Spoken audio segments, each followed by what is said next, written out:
Anong bank ba ito? Citibank. Citibank Newcastle Dila. Ano ba ito? Basta ganito. Ano ito? Itsura hindi masyadong makita. Dito may ma-change. Para ano na to siya guys. Remembrance na lang ito. Kasi di talaga ito ma-change. I-process ko lang ito sa aking sa Google AdSense. Kaya yun na lang ako no. Pag ano na yung ma-change na yung issue to guys. Good evening.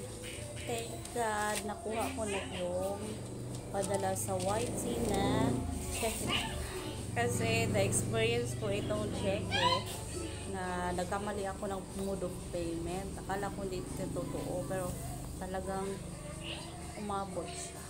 Natanggap ko na siya guys within 2 months. Kaya i-ano ko pa ito, hindi to siya ma-change kasi nung nakikita ko sa mga tutorial. Kasi walang bangko dito na ano bang bank nito.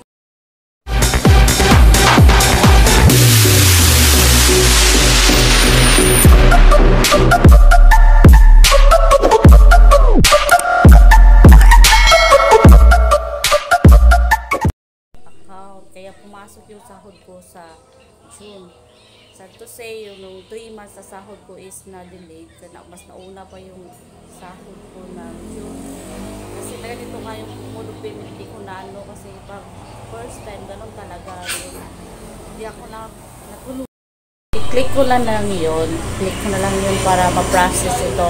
Para ma-transfer na ito sa... Kasi na-change ko ng mode of payment into wire bank account. Doon papasok siya. Pero sabi daw doon sa tutorial is abot siya ng 5 days bago ma-withdraw. Pero okay lang yun. At least, yung mga pinaghirapan at least makuha natin. Kaya totoo naman to guys.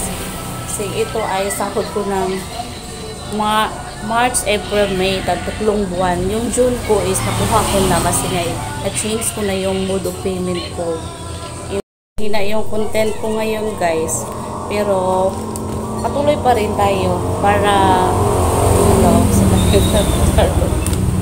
pagkita si mami. Yan.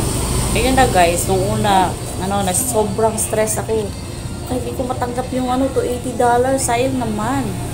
Sabi nila makuha ko daw pag after 60 days pag ma-process ko yung para issue. Saka pa siya ma-reissue pag abutan siya 60 days. So ngayon hindi pa. Kasi pa ngayon tomorrow is 20. Tapos ito naisipag dito sa YT para matustusan yung pangailangan namin ng aking anak. Ito yung pala yung anak ko. Saan ba yun? Maki! Ayan, si Makmak sa likod ko. Ayan, yung anak kong Pogi. Charot. Ayan. Tapos may iba pa akong natanggap itong Google AdSense PIN. Pangalawang request ko ito. Siyempre, padadalhan ko tayo. Just ma-receive natin. Kasama dito. Itong payment check. Pero, okay lang. Sipag pa rin tayo sa pag-a-up. Ayun guys. Pero, laking tulong na ito sa akin. Kahit matagal man siya, but at least matanggap. Kasi meron na tayong mga utang guys. Utang, babayaran natin. Kasi may bumili. Naputo. Ito ang itsura ng payment check. Check ito. Wala na to. Remembrance ko na lang to siya. Pero okay lang. At least kahit matagal. 60 days guys. Bago ko siya ma-reissue yung check ko. Pa kung ma-transfer sa bank account ko. Pero so na-stress ako nun. Pero hindi ko na inisip. Patuloy na ako nag-vlog sa ngayon para patuloy pa rin abot natin yung threshold natin $1,000 para maka-withdraw tayo. Kasama ko, busy din siya kaya ayun, pumunta siya sa payment check. Ito guys, ulit masyado makita kasi basta $282. Ayun guys, yun talaga yung problema pag makamali kayo pag set sa mode of payment payment check, kayong mangyayari gaya kayo sa akin. So guys, mag-ingat kayo pag mag-verify na kayo ng account nyo sa Google AdSense.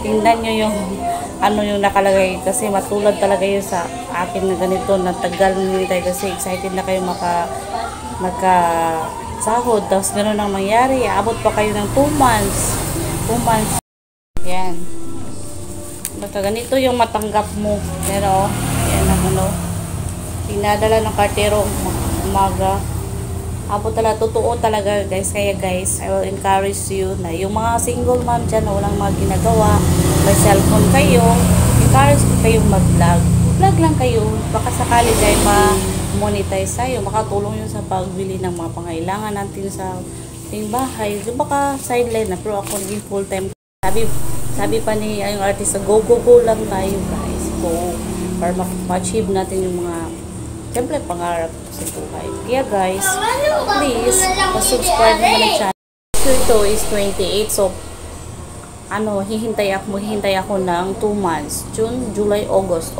So, ngayon is August 20. Kaya, 9 days more to go. Pagka 9 days, 5 days na naman maghihintay. Ano ba yan? Basta. So, ayun guys. Mag-ingat tayo sa pag-set na Google AdSense payment method. Ganun lang yun.